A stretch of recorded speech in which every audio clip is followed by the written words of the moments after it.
सम्माननीय अध्यक्ष जी, मैं आज पहलगांव में निर्दोष यात्रियों की नृशंस हत्या पाकिस्तानी आतंकवादियों के द्वारा जो की गई और उसके जवाब में देश के प्रधानमंत्री जी ने दृढ़ इच्छा शक्ति का परिचय कराते हुए ऑपरेशन सिंदूर की सेना को परमिशन दी और हमारे वीर जवानों ने सटीकता बहादुरी के साथ पाक स्थित आतंकवादी अड्डों को चूर चूर करने का काम किया। वो घटना पर जो बहस हो रही है, इसमें हिस्सा लेने के लिए मैं खड़ा हुआ हूं। माननीय अध्यक्ष जी, सबसे पहले पहलगांव में जो नृशंस हत्या की गई निर्दोष नागरिकों की, धर्म पूछकर उनको मारा गया, इनके परिवार के सामने मारा गया और बड़ी बर्बरता के साथ ये हत्याएं की गई, इसकी मैं घोर निंदा करता हूं और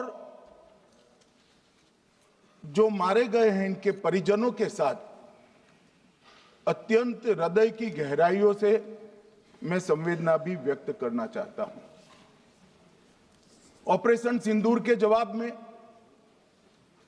पाकिस्तान के हमारे नागरिक ठिकानों पर गोलीबारी की, इसमें भी कुछ नागरिक हताहत हुए, गुरुद्वारा भी टूटा, मंदिर भी टूटा। जो भी नागरिक उसमें घायल हुए हैं और जो हताहत हुए हैं, वो सभी के प्रति मैं पूरे सदन की ओर से गहरी संवेदना व्यक्त करना चाहता हूं।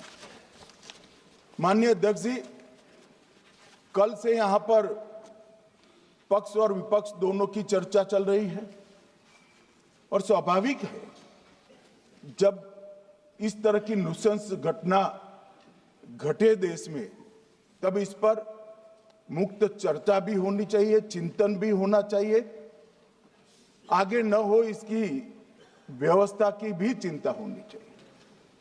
माननीय अध्यक्ष जी, मैं विषय पर आने से पहले आपके माध्यम से सदन को और सदन के माध्यम से पूरे देश को ऑपरेशन महादेव जो कल एक हुआ है, इसकी जानकारी देना चाहता हूं। माननीय अध्यक्ष जी, कल ऑपरेशन महादेव में सुलेमान उर्फे फैजल जट, अफगान और जिब्रान, 3 आतंकवादी सेना, सीआरपीएफ और जम्मू कश्मीर पुलिस के संयुक्त अभियान में ऑपरेशन महादेव में मारे गए और माननीय अध्यक्ष जी, ये जो सुलेमान है, ए श्रेणी का लश्कर तोयबा का कमांडर था पहलगांव हमले में, और गगनगिर आतंकी हमले में वो लिप्त था। इसके ढेर सारे सबूत हमारी एजेंसियों के पास है। अफगान ए श्रेणी का लश्कर तैयबा का आतंकवादी था और जिब्रान भी ए ग्रेड आतंकवादी था। और माननीय अध्यक्ष जी, मैं सदन को और सदन के माध्यम से पूरे देश को बताना चाहता हूं, जिन्होंने बैसरन घाटी में हमारे प्रवासियों को, नागरिकों को मारा था, ये तीनों आतंकवादी ये थे और तीनों मारे गए।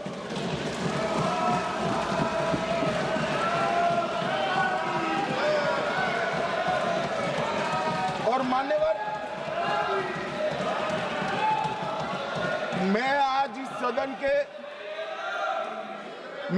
इस सदन के माध्यम से सेना के पैरा 4, सीआरपीएफ के सारे जवान जो अभियान में शामिल थे और जम्मू कश्मीर पुलिस के जो जवान थे, वो सभी को सदन और पूरे देश की ओर से बहुत बहुत साधुवाद देना चाहता हूं। माननीय अध्यक्ष जी, मैं इस ऑपरेशन महादेव के बारे में थोड़ा डिटेल में बताना चाहूंगा। ऑपरेशन महादेव की शुरुआत 22 मई 2025 को, एक प्रकार से तो जिस दिन हत्या हुई थी उसी दिन रात को 22 मई 2025 को हुई। जिस दिन हत्या हुई थी उसी दिन रात को एक सुरक्षा मीटिंग की गई थी जम्मू कश्मीर में। ये पूछ रहे थे, कोई गए नहीं, सिर्फ राहुल गांधी गए। अब आपकी आंख कौन से चश्मे से देख रही है मुझे मालूम नहीं। माननीय अध्यक्ष जी, 1 बजे हमला हुआ, मैं 5:30 बजे श्रीनगर में उतर चुका था। माननीय अध्यक्ष जी, अरे सुनो सुनो, मैं बताता हूँ ना। 22 में सुनो ना प्लीज, धैर्य रखकर सुनो, हमने आपको नहीं टोका है, सुनना पड़ेगा भाई, ऐसे नहीं चलेगा। माननीय अध्यक्ष जी, नहीं, पर बैठे बैठे मत बोलिए आप भी। माननीय अध्यक्ष जी, 23 अप्रैल को टिप्पणी मत करिए। एक सुरक्षा मीटिंग की गई। सभी सुरक्षा बल, सेना, CRPF, BSF, Jammu Kashmir police, और सबसे पहले उसमें निर्णय किया गया कि जो नृशंस हत्यारे हैं वो देश छोड़कर पाकिस्तान भाग न पाए, इसकी हमने पुख्ता व्यवस्था की और भागने नहीं। 22 मई को आईबी के पास एक ह्यूमन इंटेल आई और एक क्षेत्र के अंदर, दाची गांव क्षेत्र के अंदर आतंकवादियों की उपस्थिति की सूचना मिली। आईबी और सेना द्वारा दाचीकाम क्षेत्र में अल्ट्रा सिग्नल कैप्चर करने के लिए जो इंस्ट्रूमेंट हमारी एजेंसियों ने बनाए हैं, इसके द्वारा इस सूचना को पुख्ता करने के लिए मई से 22 जुलाई तक लगातार प्रयास किए गए। ठंड में ऊंचाइयों पर हमारे सेना के अधिकारी पैदल इनके सिग्नल प्राप्त करने के लिए घूमते रहे, आईबी के अफसर भी घूमते रहे, सीआरपीएफ भी घूमती रही, और मान्यवर 22 जुलाई को हमें सफलता मिली। सेंसर्स के माध्यम से आतंकवादी होने की पुष्टि मिल गई। तब 4 पैरा, जो हमारी सेना का एक हिस्सा है, उसकी नेतृत्व में 4 पैरा के जवान, सीआरपीएफ के जवान और जम्मू कश्मीर पुलिस के जवान मान्यवर एक साथ ये आतंकवादियों को घेरने का काम किया। सेना, सीआरपीएफ, जम्मू कश्मीर पुलिस की मीटिंग भी की गई। जो 5 ह्यूमन एसेट्स थे उनको भी वहां भेजा गया, और कुल मिलाकर कल जो ऑपरेशन हुआ, इसमें हमारे निर्दोष नागरिकों को मारने वाले तीनों आतंकी मौत के घाट उतार दिए। मान्यवर, तीनों के नाम मैंने बताए हैं, सुलेमान उर्फे फैजल जट, अफगान और जिब्रान। मान्यवर, वो तो एक आशंका थी कि यही लोगों ने घटना की है, मगर मैं बाद में एनआईए की जांच पर आता हूं। एनआईए ने पहले से ही इनको, जिन्होंने आसरा लिया था, वो लोगों को गिरफ्तार कर रखा था। उनको खाना पहुंचाने वाले लोगों को अपने कब्जे में रखा था। तो जब आतंकवादियों के शव श्रीनगर आए, इनसे पहचान कराई गई।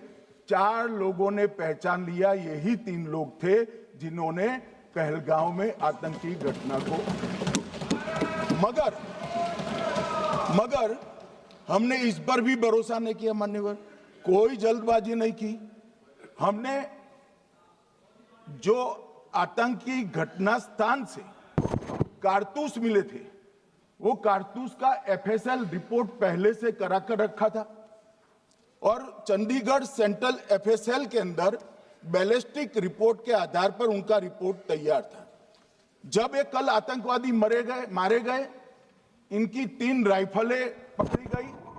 एक M9 अमेरिकन राइफल थी और 2 AK-47 राइफल थी।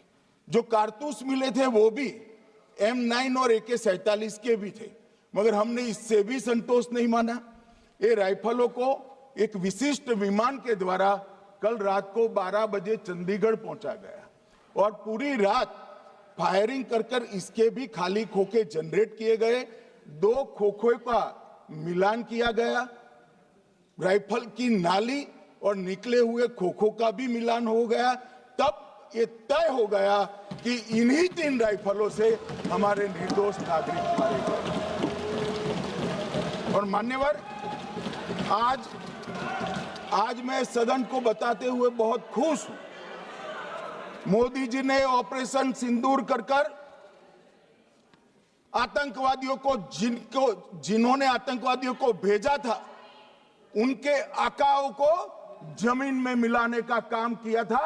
सेना और CRPF ने वो आतंकवादियों को भी समाप्त कर दिया। और मान्यवर,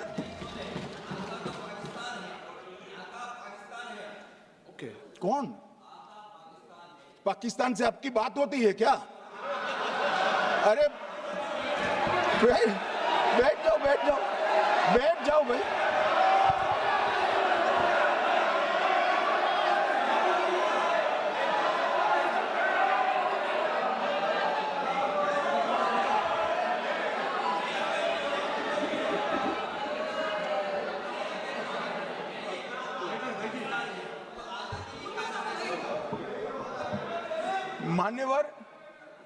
मान्यवर, मैं बताता हूं कैसे इनके आका मारे गए, वो भी नाम के साथ बताता हूं, जगह के साथ बताता हूं, घंटे, मिनट और सेकंड के साथ बताता हूं। मान्यवर, मैं तो अपेक्षा करता था कि जब एक सूचना सुनेंगे पक्ष विपक्ष में खुशी की लहर दौड़ जाएगी, मगर ये स्याही पड़ गई इनके चेहरे। ये क्या है मान्यवर? किस तरह की पॉलिटिक्स? भाई, आतंकवादी मारे गए, आपको इसका भी आनंद नहीं है?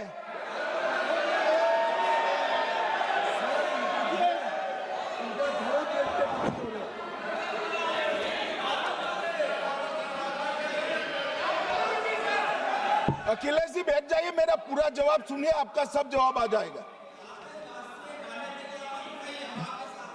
भाई, आप आतंकवादियों का धर्म देखकर दुखी मत होइए।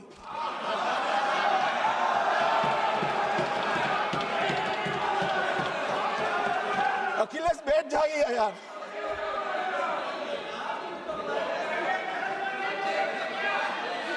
अखिलेश जी बैठ जाइए। मान्यवर, किसी को संशय रखने की जरूरत नहीं है। बैलिस्टिक रिपोर्ट मेरे पास है, मेरे हाथ में है और 6 वैज्ञानिकों ने इसको क्रॉस चेक किया है। सुबह 4:46 पर फोन पर मुझे 6 ने वीडियो फोन पर कहा है कि 100% वही गोलियां हैं जो वहां चलाई। मान्यवर, ये हमारे देश की सेना, CRPF और जम्मू कश्मीर पुलिस, ये तीनों का एक साझा बहुत बड़ा कामयाबी है, जिस पर 140 करोड़ को नाज होना चाहिए, देश की जनता को नाज। मान्यवर, मैं तो गया था वहां पर जब ये घटना हुई। दूसरे दिन इनके परिजनों को मिला था। 6 दिन की शादी वाली बच्ची विधवा होकर मेरे सामने खड़ी थी। आज तक मैं वो दृश्य नहीं भूल सकता। मगर आज सारे परिजनों को मैं कहना चाहता हूं कि मोदी जी ने ऑपरेशन सिंदूर से भेजने वालों को भी मारा और हमारे सुरक्षा बलों ने जिनको भेजा था उनको भी मारा, और एक ऐसा सबक सिखाया है कि आने वाले कई दिनों तक कोई ऐसी हिम्मत नहीं कर पाएगा। मान्यवर, मैं थोड़ा NIA की जांच के बारे में भी बताना चाहूंगा। मान्यवर, जिस दिन लश्कर-ए-तोयबा ने और इसके आउटफिट TRF ने इसकी जिम्मेदारी ली, उसी दिन हमने तय कर लिया था कि ये जांच NIA को सौंप दी जाएगी, क्योंकि NIA आतंकवाद के केसों की जांच के लिए, वैज्ञानिक तरीके से जांच करने के लिए और सजा कराने के लिए महारत हासिल की हुई विश्व मान्य एजेंसी है, जिसका सजा कराने का दर 96% से ज्यादा है। मान्यवर, हमने तुरंत ही इसकी जांच NIA को दे दी। हमने पूरी व्यवस्था की, सेना, BSF, CRPF और जम्मू कश्मीर पुलिस ने कि लोग देश छोड़कर भाग न जाए। और मान्यवर, इसकी जांच की शुरुआत हुई। एक थकाने वाली बहुत लंबी जांच हुई है। जांच के दौरान मृतक के परिजन जो साथ में थे, उनको सभी को चर्चा किए गया। पर्यटकों, खच्चर वालों, पोनी वालों, फोटोग्राफर, कर्मचारियों, विभिन्न दुकान में काम करने वाले लोगों, कुल मिलाकर 1055 लोगों की लंबी 3000 घंटे से ज्यादा पूछताछ इंफॉर्मेशन के लिए की गई और इस सबको वीडियो पर रिकॉर्ड कर दिया गया। और बाद में इसके आधार पर स्केच बनाया गया और ढूंढते 22/6/25 को एक बशीर की पहचान की गई और परवेज की पहचान की गई, जिन्होंने आतंकवादी घटना के अगले दिन आतंकवादियों को शरण दी थी। उनको अपने ढोक में रखा था। वो दोनों को गिरफ्तार कर लिया गया। अब वो हमारी कस्टडी में है। दोनों गिरफ्तार अपराधियों ने खुलासा किया कि 21/4/25 की रात को 8 बजे 3 आतंकवादी बेसरन से लगभग 2 किलोमीटर दूर स्थित परवेज ढोक में आए थे।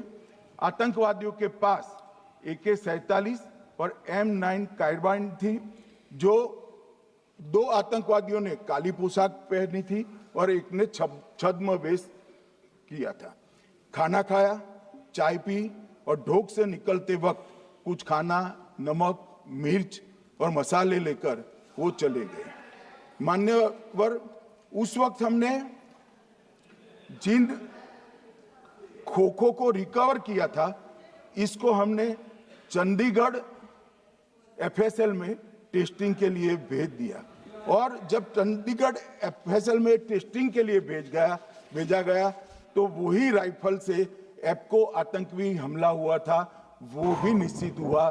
तो आज इसके साथ साथ दूसरे एप्को आतंकी हत्या को अंजाम देने वाले आतंकियों का भी इसके साथ ही समाप्ति हुई है, इनको मार दिया गया है। मान्यवर, और इसके बाद में स्केच बनाया गया।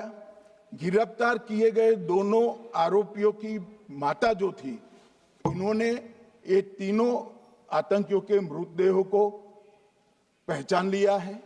दोनों आतंकवादी घटना में साथ लेने वाले उनके साथियों ने भी पहचान लिया है और अब उसकी FSL की पुष्टि भी आज सुबह 4 बजे हो गई थी। अब मैं जांच का पूरा ब्यौरा बताना चाहता हूं। मान्यवर, ये हमले में 3 पाकिस्तानी आतंकवादी थे। हमले में 2 AK-47 और 1 M9 कार्बाइन का प्रयोग किया गया था। और अब जो पकड़े गए हैं, इसके सुलेमान के कारण एप्को का मामला भी आज रिजॉल्व हो रहा है और आतंकवादियों को पनाह देने वाले 2 स्थानीय लोगों को भी इस केस में पकड़ लिया गया है। अब मान्यवर, कल पूछते थे कहां से आए, कहां गए, किसकी जिम्मेदारी है। भाई, जिम्मेदारी हमारी ही है। हम सरकार में हैं, हमारी ही जिम्मेदारी। मगर मैं पूछता हूं, जब आप सरकार में थे तब क्या क्या हुआ था, इसकी जिम्मेदारी किसकी थी और क्यों निर्वहन नहीं किया, वो भी बाद में पूछूंगा। जरा धीरज से सुनना। मगर मान्यवर, मुझे एक बड़ा दुख हुआ। कल इस देश के पूर्व गृह मंत्री चिदंबरम जी ने सवाल उठाया कि क्या प्रूफ है कि ये आतंकवादी पाकिस्तान से आए। और मान्यवर, कब उठाया? जब संसद में चर्चा होने वाली थी। क्या कहना चाहते हैं चिदंबरम साहब? किसको बचाना चाहते हैं? पाकिस्तान को बचाकर आपको क्या मिलेगा?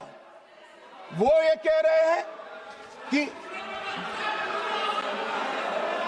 और क्या है, मत जवाब दो ना तुम।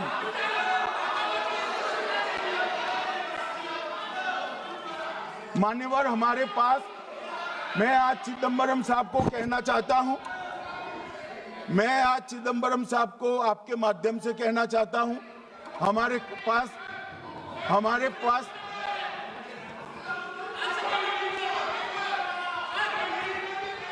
मान्यवर, हमारे पास प्रूफ है, वो भी मैं सदन के सामने रखना चाहता हूं कि तीनों पाकिस्तानी थे। 3 में से 2 के पाकिस्तान के वोटर नंबर भी आज हमारे पास उपलब्ध है। मान्यवर, ये राइफलें हैं, ये राइफलें भी हमारे पास उपलब्ध है। इनके पास से जो चॉकलेटें मिली हैं, वो चॉकलेटें ढोक में से मिली, वो भी पाकिस्तान की बनाई हुई चॉकलेट है। मान्यवर, ये कहते हैं कि पाकिस्तानी नहीं थे, इसका मतलब पूरी दुनिया के सामने इस देश का एक पूर्व गृह मंत्री पाकिस्तान को क्लीन चिट दे रहा है।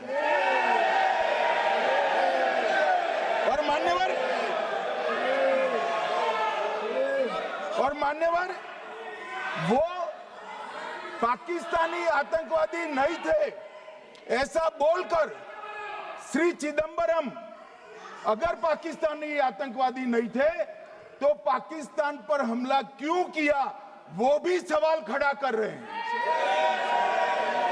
मान्यवर, आज पूरी दुनिया ने हमारे संसद सदस्य गए थे, स्वीकारा था कि हमला पाकिस्तान ने किया है।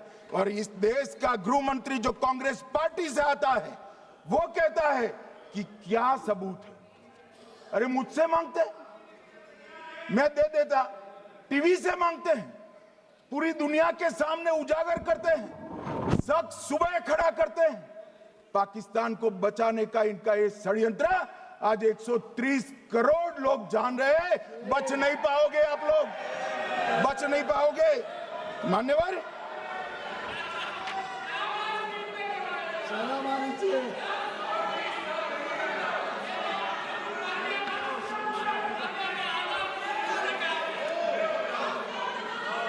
मान्यवर, अब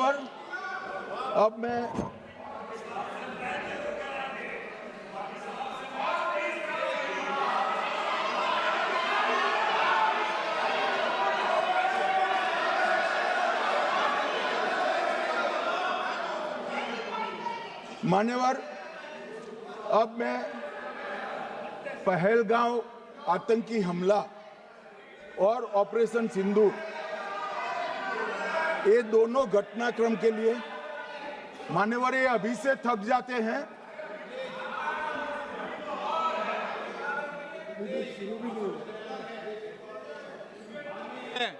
प्लीज बैठिए।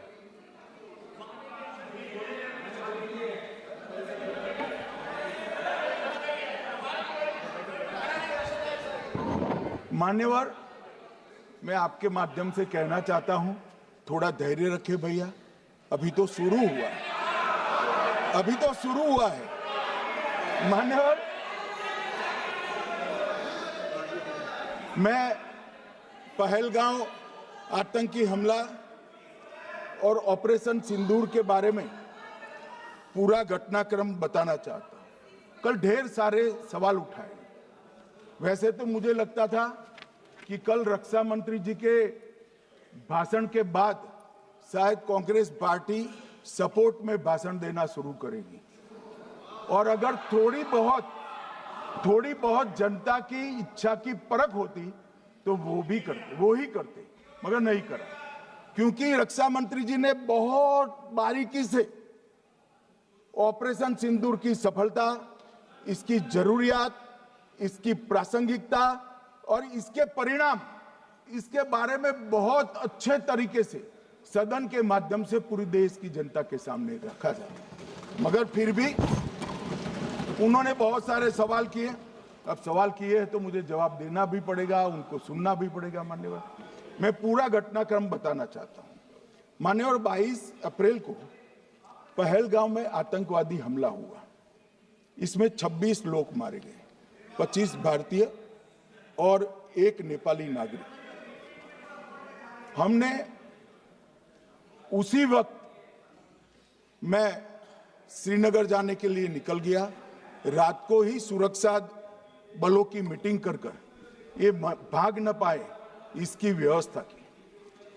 माननीय मोदी जी ने 23 और 30 अप्रैल को सीसीएस की मीटिंग चेयर की। ये कह रहे हैं, मैं आज बताना चाहता हूं कि सीसीएस की 23 अप्रैल की मीटिंग में क्या हुआ।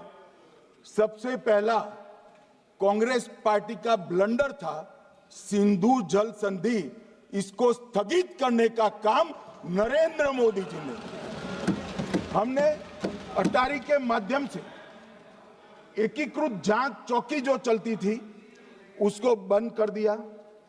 पाकिस्तानी नागरिकों के सार्क वीजा को सस्पेंड कर सभी को वापस पाकिस्तान भेजने का काम किया।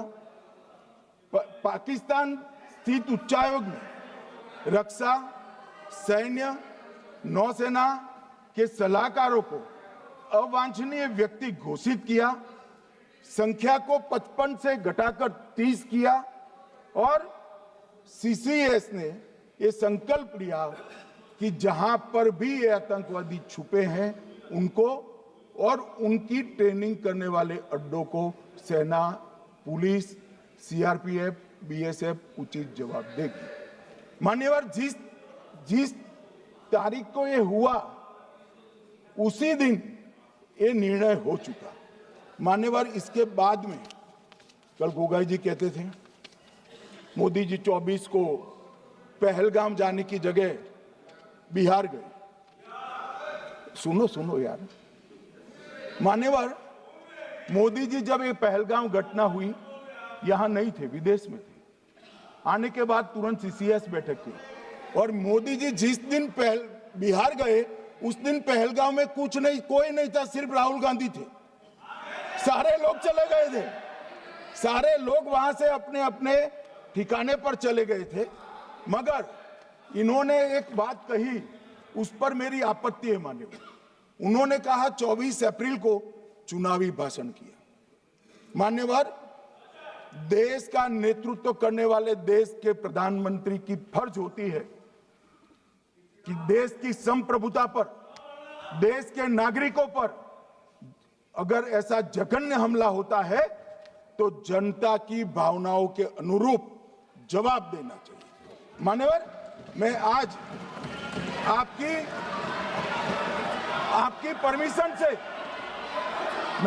परमिशन से मोदी जी के बिहार भाषण के कुछ अंश पढ़ना चाहता हूं। कोट अनकोट है। 22 अप्रैल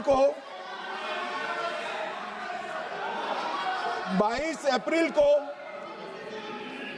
पहलगाम का यह हमला केवल निहत्थे पर्यटकों पर नहीं बल्कि पूरे भारत की आत्मा पर एक दुस्साहसपूर्ण प्रहार है। आतंकवाद के प्रति दृढ़ और कड़ा रुख, आतंकियों और इसके हमले की साजिश रखने वालों की कल्पना से भी बढ़कर उनको सजा दी जाए। मान्यवर, महत्वपूर्ण है आतंकियों और इसकी साजिश रचने वाले दोनों को। आतंकियों की बची खुची जमीन भी मिट्टी में मिलाने का समय आ गया है। 140 करोड़ भारतीय इस बात के लिए एकजुट है कि आतंक के आकाओं की कमर तोड़ दी जाएगी। भारत हरेक आतंकवादी और उनके समर्थकों की पहचान करेगा, उनका पता लगाएगा और उन्हें दंडित करेगा। आतंकवाद कभी भी भारत की आत्मा नहीं तोड़ पाएगा। न्याय सुनिश्चित करने का मैं हर संभव प्रयास करूंगा। अनकोट। अब इसमें किसी को चुनावी भाषण दिखाई पड़ता है तो उसकी समझ शक्ति पर बहुत सारे सवालिया निशान लग जाते हैं। ये चुनावी भाषण नहीं है। आतंकवाद के खिलाफ लड़ने का 140 करोड़ भारतीयों का प्रतिघोष है जो मोदी जी ने वहां दिया।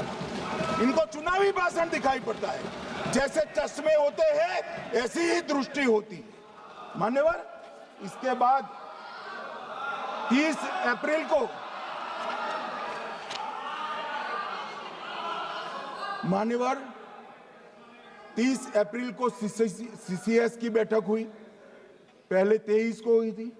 उसमें सशस्त्र बलों को पूर्ण ऑपरेशन की फ्रीडम दे दी गई।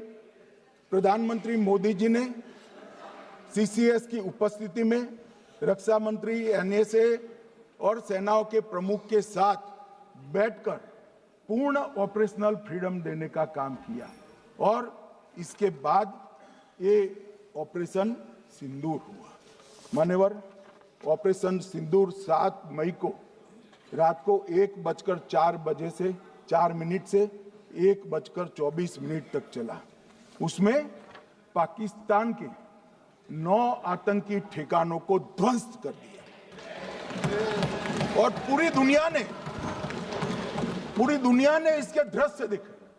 साहब, इससे बड़ा संयमित हमला नहीं हो सकता। आजकल दुनिया में युद्ध चल रहे हैं, हम देख रहे हैं, बच्चे मर रहे हैं, महिलाएं मर रही, निर्दोष मर रहे। हमने 9 आतंकी अड्डों को समाप्त किया, परंतु एक भी सिविलियन नहीं मारा गया, केवल और केवल आतंकी मारे गए। स्थान थे मरकज सुभान अल्लाह बहावलपुर, मरकज तैयबा मुरीद के, महमूना जाया कैंप सियालकोट, अरे नाम सुनो काम में आएंगे, सरजाल camp Sialkot, Sawai Nala camp Muzaffarabad, Syedna Bilal camp Muzaffarabad, Gulpur camp Kotli, Barnala camp Bhimber और अब्बास कैंप कोटली। मान्यवर, सर्जिकल स्ट्राइक और एयर स्ट्राइक में हमने पाक ऑक्यूपाई कश्मीर में ही हमला किया, एक प्रकार से भारत के हिस्से पर ही हमला किया। पाक ऑक्यूपाई कश्मीर हमारा ही है, तो हमने तो हमारे हिस्से में हमला किया। मगर इस बार 100 किलोमीटर अंदर घुसकर पाकिस्तान की भूमि पर आतंकवादियों को तबाह करने का काम। और मान्यवर, ये आतंकी के ठिकानों पर हमला हुआ, इसमें मारा कौन गया? हाफिज मोहम्मद जमील जैसे मोहम्मद के प्रमुख मौलाना मसूद अजहर के बहनोई, मुदस्सर खादियान मरकज तैयबा मुरीद का प्रमुख, याकूब मलिक जेएम पदाधिकारी, मोहम्मद हमसा जमील जेएम ऑपरेटिव, मोहम्मद यूसुफ अजहर गंभीर रूप से घायल था, फिर मारा गया। जैसे मोहम्मद का आमिर मोहम्मद हसन खान गंभीर रूप से घायल था, फिर मारा गया। जेएम ऑपरेटिव मोहम्मद हसन गंभीर रूप से घायल हुआ। अब्दुल मलिक, खालिद अबू अक्स और नोएम मलिक, इनका कोई पता ठिकाना नहीं। और मान्यवर, ये पूछते थे मुझे कल कि पहलगांव के दोषी कहां गए, वो पहलगांव के दोषी कहां गए? ये जो मैंने, अरे सुनो ना यार, ये जो 10 मैंने नाम पढ़े हैं, इसमें से 8 ये चिदम्बरम एंड कंपनी के समय में आतंकवादी घटना घटाने वाले लोगों को नरेंद्र मोदी जी ने मारा। ये हमें पूछते हैं कहां गए? अरे भाई, आपके समय में जो छुप गए थे उनको चुन चुन कर हमारी सेना ने समाप्त कर दिया है। और ये 10 नहीं, कल राजनाथ जी घबराते घबराते बोले हैं, अब ऑथेंटिक शब्द का है, मैं बढ़ा नहीं सकता, मगर कम से कम 100 लोगों को हमारी सेना ने समाप्त, 100 से अधिक लोगों को हमारी सेना ने समाप्त करने का काम। मान्यवर, और इस पर भी गर्व नहीं कर सकते आप? इस पर भी गर्व नहीं कर सकते?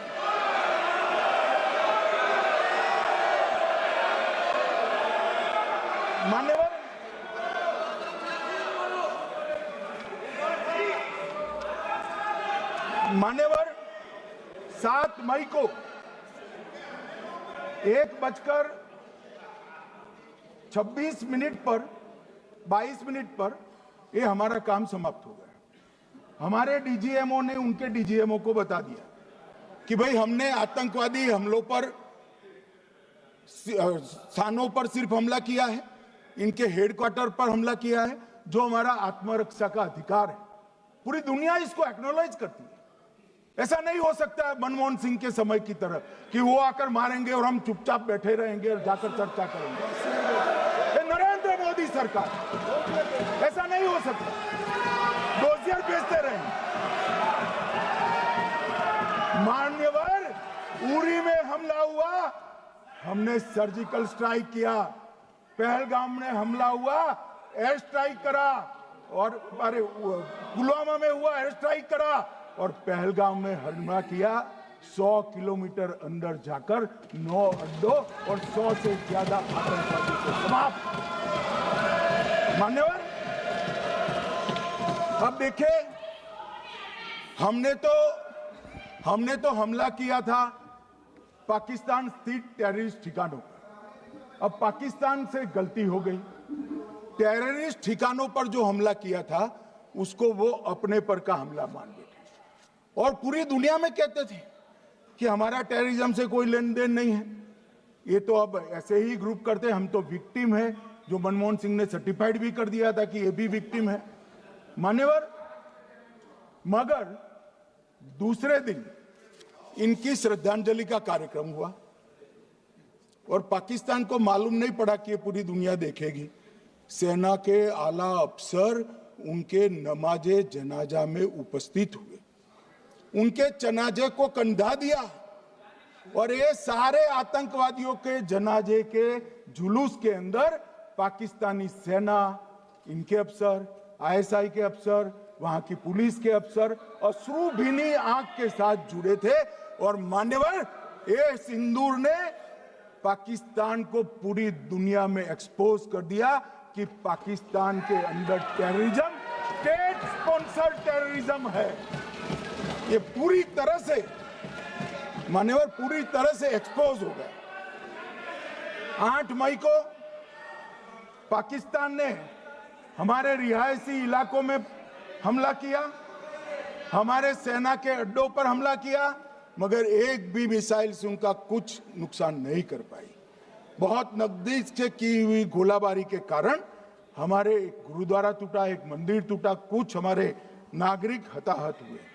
और दूसरे दिन 9 मई को मोदी जी ने सेना को हुक्म दिया, एक मीटिंग करी, राजनाथ जी, मोदी जी, एनएसए, सेना के सारे अध्यक्ष, और जवाब देने का तय किया और उनके 11 एयरबेस को क्षतिग्रस्त करने का काम किया।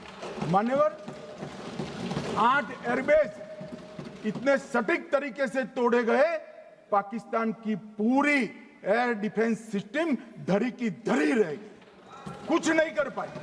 नूर खान चकलाला एयरबेस तोड़ दिया गया, मुरीद तोड़ दिया गया, सुगुर्दा तोड़ दिया गया, रफीकी तोड़ दिया गया, रहीम यार खान तोड़ दिया गया, जकोबाबाद तोड़ दिया गया, सुक्कुर और भोलारी भी तोड़ दिया गया। और सुक्कुर, लाहौर, अरिफवाला, चुनेन, जकोकाबाद और नया चोर, ये 6 रडार सिस्टम भी उनके पूरी तरह से ध्वस्त कर दिए। 2 surface to air guided weapon Lahore और ओकारा में इनका जखीरा भी समाप्त कर दिया गया। और मान्यवर, ये हर चीज में पॉलिटिक्स करते हैं, हर चीज में।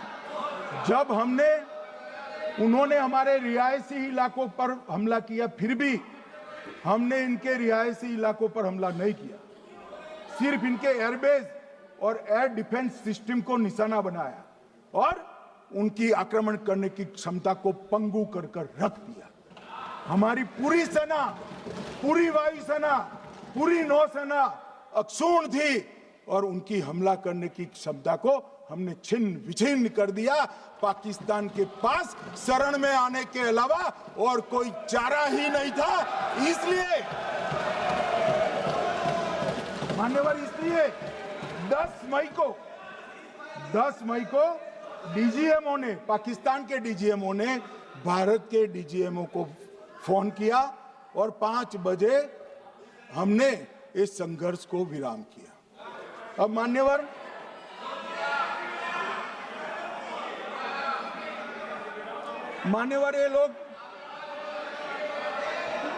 ये लोग कल सवाल उठा रहे थे कि इतनी अच्छी पोजीशन में थे, आपने युद्ध क्यों नहीं किया? युद्ध के कई परिणाम होते हैं मान्यवर, करना न करना वो सोचकर करना पड़ता है।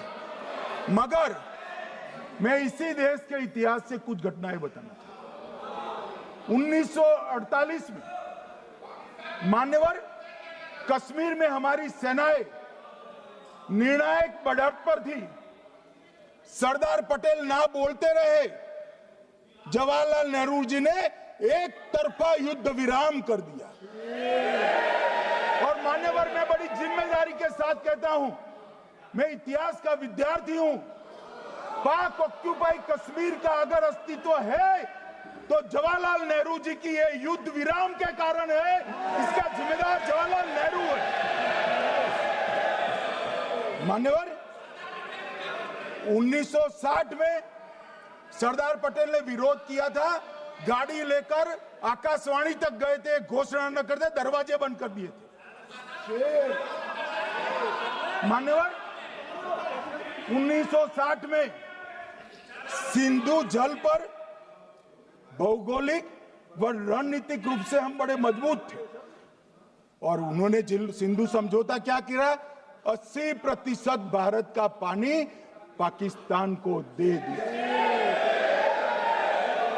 मान्यवर, 62 के लड़ाई की बात मैं बाद में करता हूं।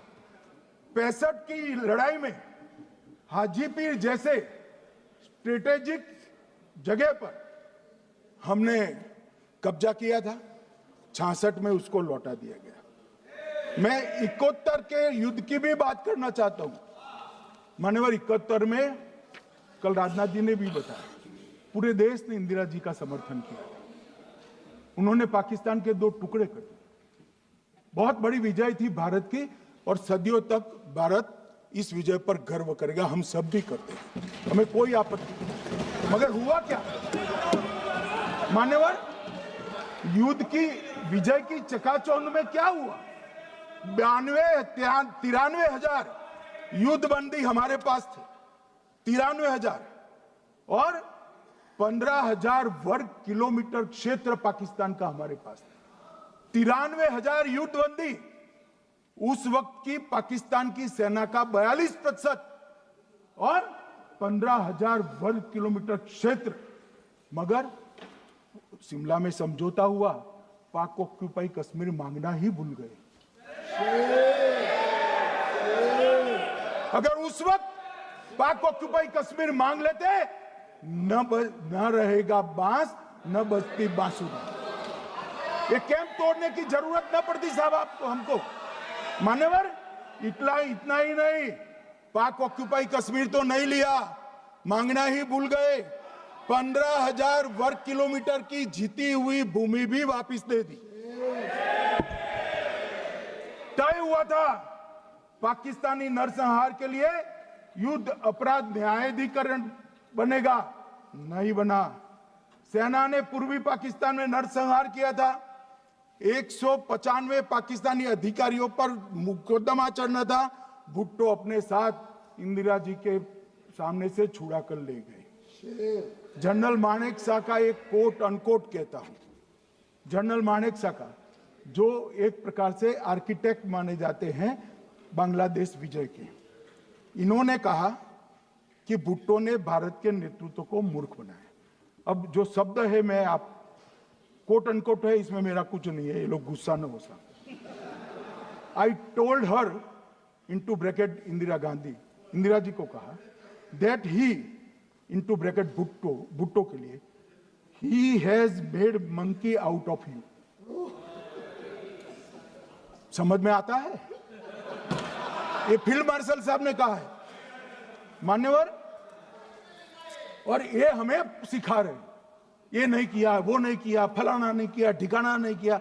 अरे भाई, आप तो पाकिस्तान को क्लीन चिट दे रहे हो कि पाकिस्तान ने हमला ही नहीं किया है। क्या अधिकार है आपको पूछने का? कोई अधिकार नहीं है साहब। देखिए क्या होता है। मैंने कहा पाकिस्तान को क्लीन चिट दे रहे हो, तो कनी मोदी जी कह रही है कि नहीं, हम नहीं दे रहे। कनी मोदी जी, माननीय अध्यक्ष जी, आपके माध्यम से मैं कनी मोदी को बताना चाहता हूं, माननीय सदस्य जी को, कि वो कह रही है हमने नहीं दिया, मगर जिसके साथ बैठते हो उसका दोस्त तो आपके सर पर आएगा ना। चिदंबरम जी कर रहे हैं, आपके राज्य से है, कांग्रेस के प्रमुख नेता है, देश के पूर्व गृह मंत्री कह रहे हैं कि पाकिस्तान ने आतंकवादी नहीं भेजे थे। क्या क्लीन चिट देना चाहते? किसी को अधिकार नहीं है साहब यहां आतंकवाद पर बोलने का, किसी को अधिकार नहीं। मान्यवर, मैं अब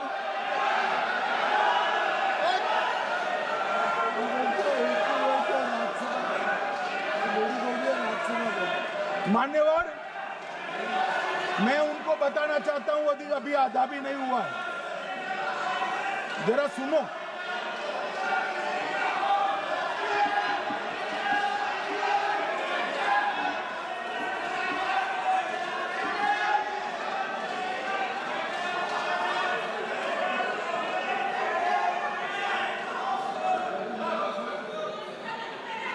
मान्यवर, 62 के चिन्ह में क्या हुआ, 62 के युद्ध में क्या हुआ? मन ये अभी कल कुछ कांग्रेस के सदस्य चीन का सवाल पूछ रहे थे। मैं आज पूछना चाहता हूं, 62 के युद्ध में क्या हुआ?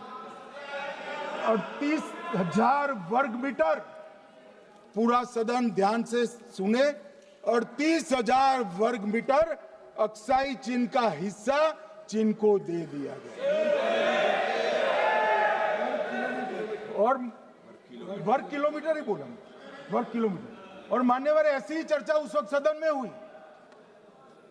मैं तो बड़ी गंभीरता से जवाब दे रहा हूं, मुझे बोलने नहीं देते। जवाहरलाल नेहरू जी ने क्या कहा?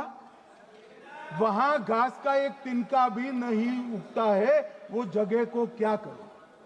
तो एक संसद सदस्य ने, नेहरू जी का सर मेरे जैसा था, महावीर प्रसाद त्यागी जी ने कहा कि आपके सर पर भी एक बाल नहीं, वो चीन बेच दे क्या?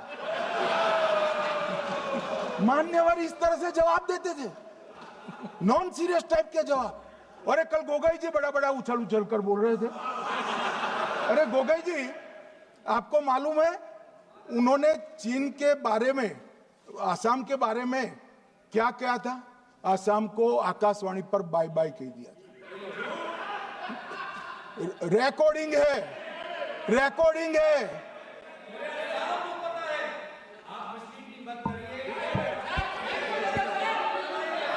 मान्यवर, मैं भी सहमत हूं, पूरे आसाम को पता है। मान्यवर,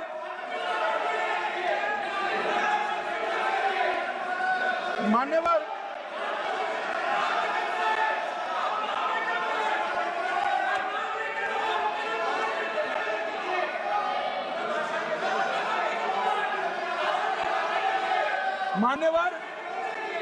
मुझे मालूम है पूरे आसाम को पता है, इसीलिए तो वो विरोध पक्ष में बैठे हैं वहां पर आसाम में। पूरे आसाम को पता है। और मान्यवर,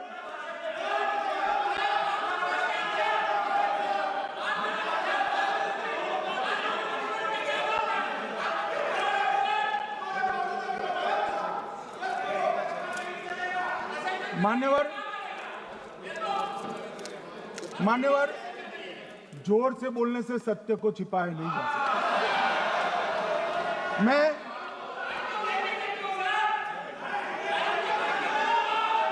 मान्यवर, मैं selected works of Jawaharlal Nehru series volume 29 पृष्ठ 231 पर से एक जवाहरलाल नेहरू जी के पत्र को कोट करना चाहता हूं। अनौपचारिक रूप से संयुक्त राज्य अमेरिका ने ये सुझाव दिया कि चीन को संयुक्त राष्ट्र में तो ले लिया जाए, मगर सुरक्षा परिषद को नहीं। सुरक्षा परिषद में भारत को लेना चाहिए। ये अमेरिका का प्रस्ताव था। नेहरू जी ने कहा हम इसे स्वीकार नहीं करते क्योंकि इससे चीन के साथ हमारे संबंध खराब होंगे और चीन जैसे महान देश को बुरा लगेगा। मान्यवर, आज चीन सुरक्षा परिषद में है और भारत बाहर है। मोदी जी प्रयास करें अंदर ले जाने का। इसका कारण जवाहरलाल नेहरू का ये स्टैंड है।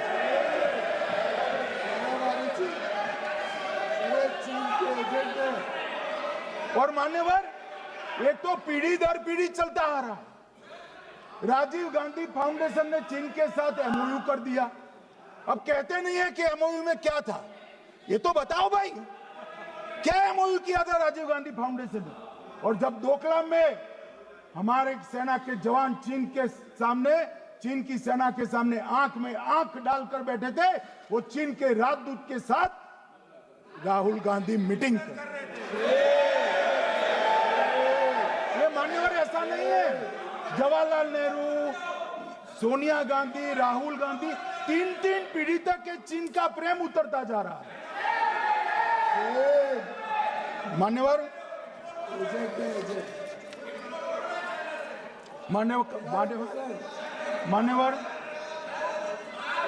मैं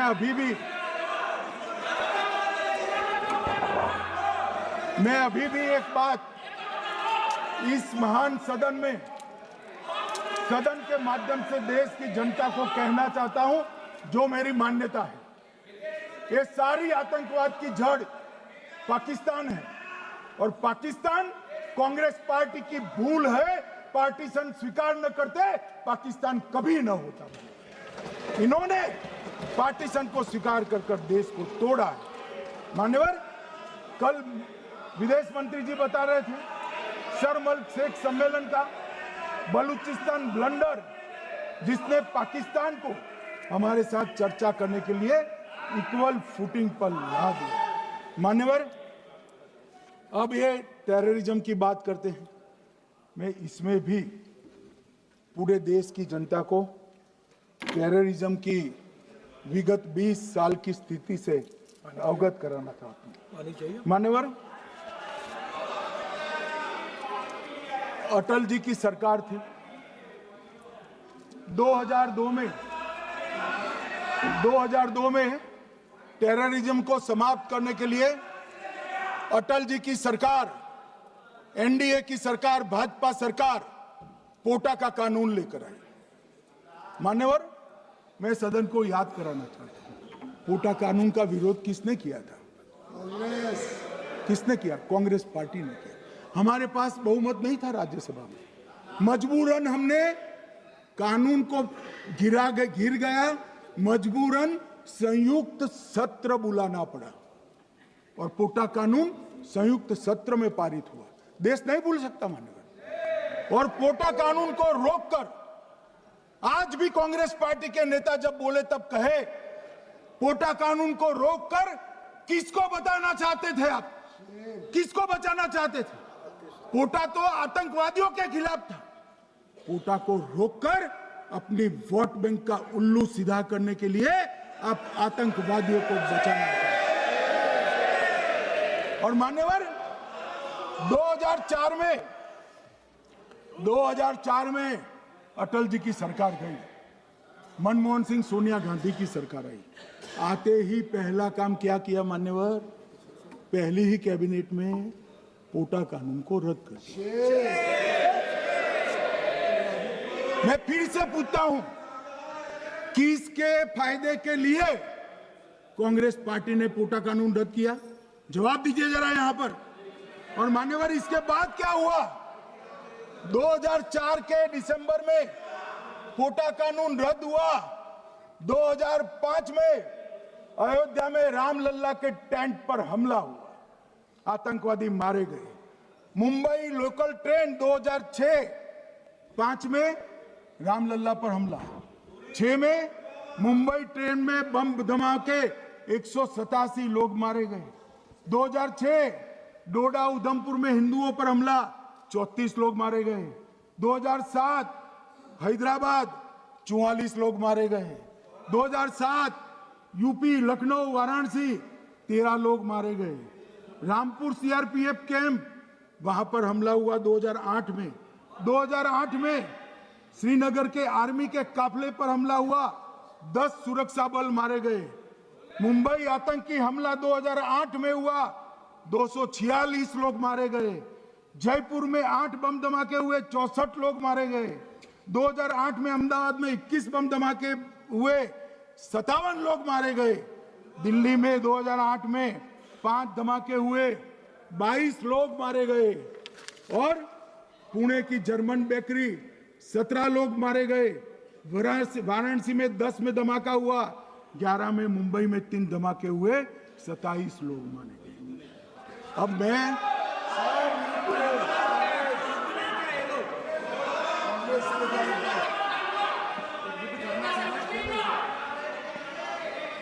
मान्यवर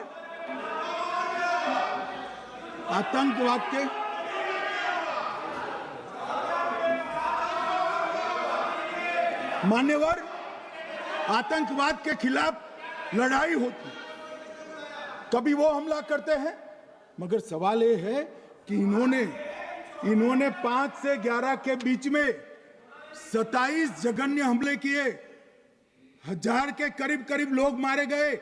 आपने क्या किया? क्या किया आपने?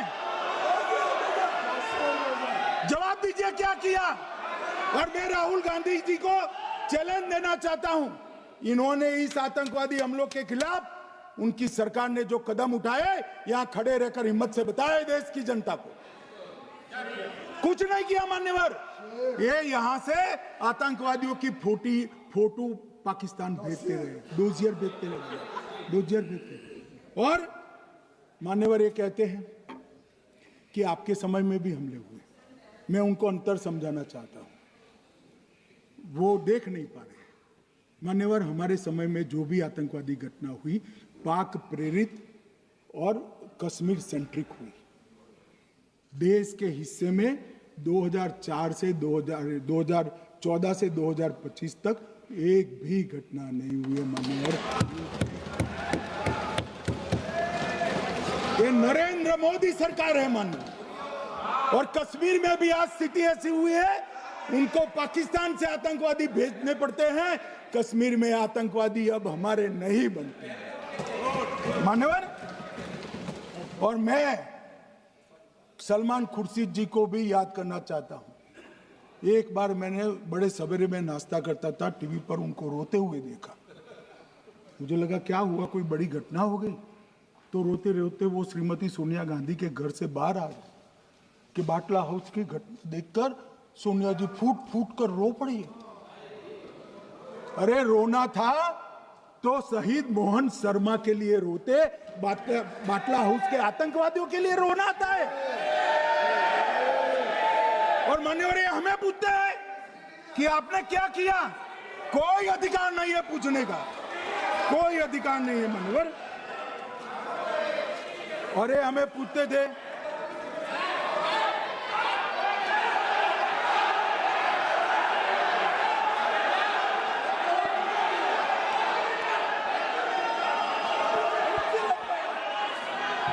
मान्यवर, अभी 25% बाकी।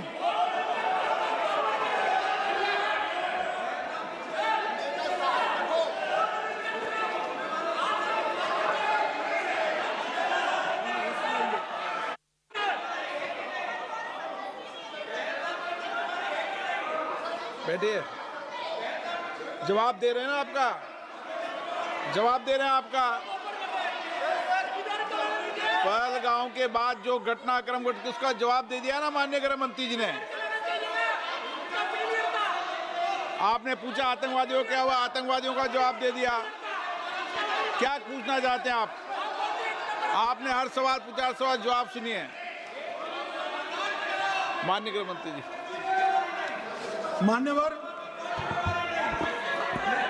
मान्यवर, इन लोगों को कल ऐसा था कि ये जो बेसरन के गुनहगार है वो पाकिस्तान भाग गए, तो बड़े आवाज से पूछते थे भाग गए भाग गए भाग गए, गृह मंत्री क्या करता है, जिम्मेदारी ले। हमारी तो सेना ने ठोक दिया, सीआरपीएफ ने ठोक दिया मन में। अब मेरा तो जवाब बनना ना देता है ना वो मांगना बनता है, मगर मैं उनको कुछ पूछना चाहता हूं।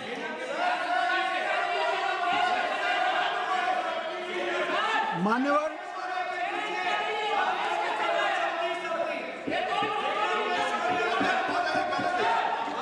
प्लीज, मारेगी तो सेना ही ना, सेना अब ऐसे भी मारेगी ना, तो वो भी ये कह रहे हैं सेना और सीआईएसएफ ने मारा।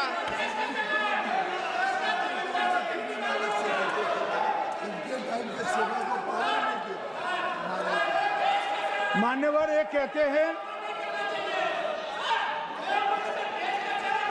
साहब इसको बिठाओ जरा।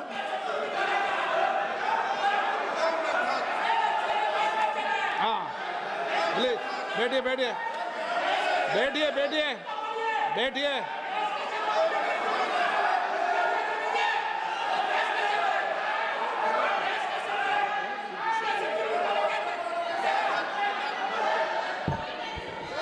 सबको मान्यवर, ये लोग मुद्दा उठाना चाहते हैं तो जरूर उठाए। मैं आज सुबह ही सलमान खुर्शीद जी का वो इंटरव्यू मेरे मोबाइल में रिजर्व कर आया हूं। आप जब भी कहोगे ये पूरे टीवी पर बताने के लिए मैं तैयार, सेव कर आया हूं। इनकी इच्छा है तो कल एक समय तय करिए, यहां बता दीजिए चारों टीवी में, और देश की जनता भी देख ले।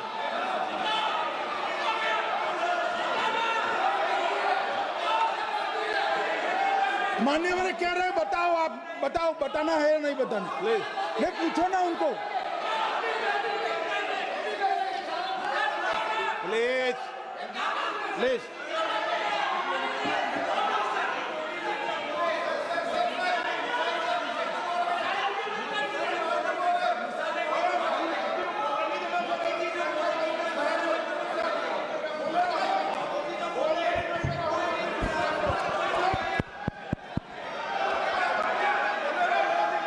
बिट्टू बैठ जाओ। मान्यवर ये पूछ रहे थे कि क्यों भाग गए। अब मेरा समय काफी जाएगा, मैं जरा संक्षिप्त में कहता हूं, घटनाओं पर नहीं जाओ। दाऊद इब्राहिम कासकर 1986 में भागा, श्री राजीव गांधी की सरकार। सैयद सलाउद्दीन 93 में भागा, कांग्रेस की सरकार। टाइगर मेमन 93 में भागा, कांग्रेस की सरकार। अनीस इब्राहिम कासकर 93 में भागा, इनकी सरकार। रियाज भटकल 2007 में भागा, इनकी सरकार।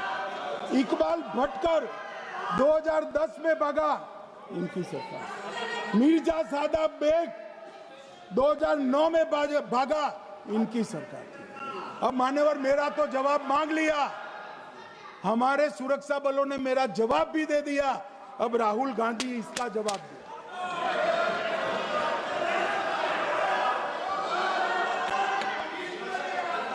मान्यवर अब मैं कश्मीर के विषय में मैं बात करना चाहता हूं। कल कहते थे कि गृह मंत्री ने भाषण किया था कि 370 की कलम जाएगी तो आतंकवाद कम हो जाएगा। क्या हुआ? मान्यवर मेरा हिसाब देना बनता है। हम भारतीय जनता पार्टी के कार्यकर्ता हैं, ये नरेंद्र मोदी जी की सरकार है, हम जवाबदेह होते हैं जनता के प्रति, संसद के प्रति और देश के हितों के प्रति। मैं आज देश की जनता के सामने 2004 से 14 और 2015 से 25 10-10 साल का लेखा जोखा रखना चाहता हूं। 2004 से 14 में अखंड सोनिया मनमोहन की सरकार थी 10 साल की, और 15 से 25 अखंड रूप से नरेंद्र मोदी जी की सरकार। कश्मीर में टेरर इंसिडेंट 7,217 हुए थे 2004 से 14 में। 70% की कमी के साथ 2150 हो गए 1525। नागरिकों की मृत्यु 2004 से 14 में 1770 हुई, 2015 से 25 में कम होकर 357 हो गई, 80%। सिक्योरिटी फोर्सेस की मृत्यु 1060 हो गई उस वक्त, और हमारे समय में 542 हुई, और टेररिस्टों की मृत्यु में 123% की वृद्धि हुई। ये हमें पूछ रहे हैं क्या हुआ? आंकड़े से भाग नहीं सकते भाई, आंकड़े से भाग नहीं सकते। और अब मैं कहता हूं कि धारा 370 ने कश्मीर में आतंकवादी इकोसिस्टम को नष्ट कर दिया है, जिस धारा 370 को आपने इतने साल तक बचा कर। हमने जीरो टेरर प्लान बनाया है, एरिया डोमिनेशन प्लान बनाया है, मल्टी लेवल डिप्लॉयमेंट किया है, सुरक्षा जेलें बनाई हैं, 98% ट्रायल अब वीडियो पर हो रहे हैं। हमने संचार साधन बसाए हैं और 702 फोन विक्रेता जेल में डाले, 2667 सिम कार्ड बन गए। हमने एक जमाना था साहब, 10-10 हजार लोगों के जनाजे निकलते थे। पूरे देश ने घटनाएं देखी होगी, बुरहान वानी मर गए, फला मर गए, ढिका मर गए, 10-10 हजार। अब जो मारा जाता है उसको वही दफना दिया जाता है। किसी भी आतंकवादी को उसका महिमा मंडन करने के लिए जनाजे की इजाजत नरेंद्र मोदी के शासन में नहीं। मान्यवर, आतंकवादियों के सगे वाले और समर्थक चुन चुन कर हमने नौकरियों से निकाले, पासपोर्ट रद्द कर दिए हैं, गवर्नमेंट कॉन्ट्रैक्ट रद्द कर दिए हैं, 75 से ज्यादा आतंकी समर्थकों को कोर्ट से ऑर्डर लेकर सरकार से बर्खास्त कर दिया गया है। बार काउंसिल उनके समर्थकों से भरी थी, सस्पेंड कर नया लोकप्रिय चुनाव हमने कराया है। मान्यवर, कई संगठन बैन करे, मैं बाद में बताता हूं। विशेष यूएपीए अदालतें बनाई हैं, लगभग मार्च 22 से 25 के बीच में यूएपीए के 2267 मामले हमने जब्त किए हैं, दर्ज किए हैं, 374 कुर्की की है। और परिणाम क्या है मान्यवर? ये पूछ रहे हैं परिणाम क्या है? शुतुरमुख वृत्ति से अगर मिट्टी में सर रखकर बैठोगे तो कुछ नहीं, सूर्य भी नहीं दिखेगा। मान्यवर, परिणाम आया है। पहले ऑर्गेनाइज्ड टाउन पेल्टिंग साल की 2654 होती थी एवरेज इनकेस में। कितनी मान्यवर? 2654 पथराव होते हैं, 2024 में 0 हो गए। मान्यवर, ऑर्गेनाइज हड़ताल पाकिस्तान से ऐलान करते थे, घाटी बंद रहती थी। पाकिस्तान की भी हिम्मत नहीं है, घाटी में भी हिम्मत नहीं है। इनके समय में साल में 132 दिन घाटी बंद रहती थी, अब ऑर्गेनाइज हड़ताल 3 साल से 0 है। मान्यवर, टाउन पेल्टिंग में नागरिकों की मृत्यु हर साल 112 होती थी, 3 साल से नागरिकों की मृत्यु 0 है। मान्यवर, जख्मी होते थे 6235 लोग टाउन पेल्टिंग में, आज 0। मान्यवर, आज मैं बताता हूं, एक समय में हुर्रियत के नेताओं को यहां वीआईपी ट्रीटमेंट मिलती थी, हुर्रियत के साथ चर्चा करते थे, और ये हुर्रियत वाले आते थे, रेड कारपेट पूरा रोड खाली कर सीधा आता था, और मनमोहन सरकार के दूत इनके साथ चर्चा करते थे। सारे हुर्रियत के कंपोनेंट हमने बैन कर दिए हैं, सारे जेल की सलाखों के पीछे। हम कोई हुर्रियत से बात करना नहीं चाहते। मैं सदन में नरेंद्र मोदी जी की नीति दोहराना चाहता हूं। हुर्रियत टेररिस्ट संगठनों के आउटफिट है, हम इनसे बात नहीं करेंगे। हम अगर किसी से बात करेंगे तो घाटी के युवाओं के साथ बात करेंगे, हुर्रियत के साथ बात। मान्यवर, चुनाव के दौरान डर का माहौल होता था, अब 98.3% मतदान हुआ पंचायत चुनाव। कांग्रेस की बंद बहिष्कार का समय बंद हो गया। सेपरेटिस्ट बात करना चाहते थे, अब वो नहीं कर सकते। और मान्यवर, 2019 के बाद हमने कितने संगठन बैन करे, मैं बोलना चाहता हूं, थोड़ा समय चाहिएगा मान्यवर। The TRF, People's Anti Fascist Front, Tehreek ul Mujahideen, Jamaat ul Mujahideen Bangladesh Hindustan, Jammu Kashmir Ghaznavi Force, Khalistan Tiger Force, Hizb ut Tahrir, Jamaat Islami, जो जमात इस्लामी ने पूरे पाकिस्तान के अंदर एक प्रकार से अलगाववाद का जहर घोला, वो जमात इस्लामी आज बंद कर दिया गया। Jammu Kashmir liberation front, Jammu Kashmir democratic freedom party, Muslim league Jammu Kashmir, Tehreek Hurriyat, Muslim conference Sumji गुट, Jammu Kashmir national front, Jammu Kashmir people's freedom league, Jammu Kashmir people's league, Jammu Kashmir Ittehadul Musalman Awami action committee, Sikh for justice और पॉपुलर फ्रंट ऑफ इंडिया को भी हमने बैन किया। और ये शांति ऐसे नहीं हुई है। और ये कहते हैं कि एक भी घुसपैठ नहीं होती है। कभी गए हो आप पाकिस्तान? तो कई बार गए हो गई आप सीमा पर गए हो? पाकिस्तान तो कई बार गए हो, फिर से बोलता हूं, सीमा पर गए हो, सीमा के माध्यम से पाकिस्तान गए हो। हमारे जवानों की कठिनाई देखो साहब, -43 डिग्री में पहाड़ पर रहकर नदी नालों के बीच में चौकी करते हैं। कोई घुस गए तो क्या हुआ? कोई घुस गया, वो बचेगा नहीं। यहां हम उसको या तो अरेस्ट करेंगे या तो एनकाउंटर में वो मारा जाएगा, बचेगा कोई नहीं। इनको सीमा की भौगोलिक कठिनाइयां मालूम नहीं। वहां मान्यवर कई नदी नाले हैं, वेग से पानी आता है, -46 डिग्री टेम्परेचर है, नीचे सुरंगें बनाते हैं। और ये तो ऐसे कह रहे हैं घुस गए। अरे भाई, आपके मन में तो, आपके समय में तो घुसने की जरूरत ही नहीं थी। आप बुलाते थे वीजा देकर, क्यों घुसेंगे? घुसने की जरूरत ही नहीं। जैसे आप पाकिस्तान जाते हो वैसे वो यहाँ आते। मान्यवर, अब ये कैसे हमें पूछ सकते हैं? मान्यवर,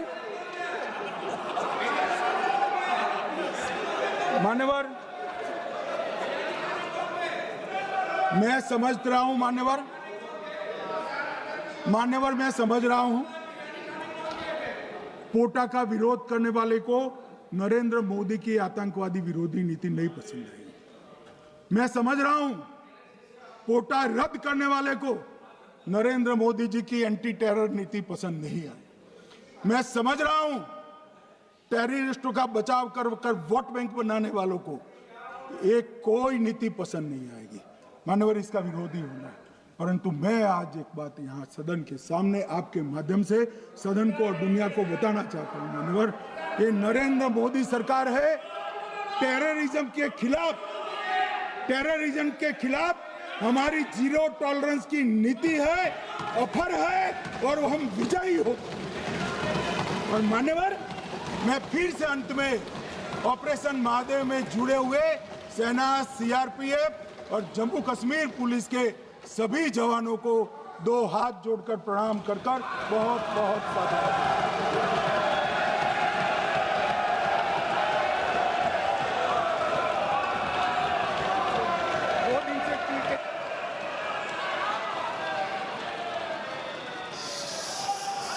श्रीमती के कनिमोजी, आप उसके बाद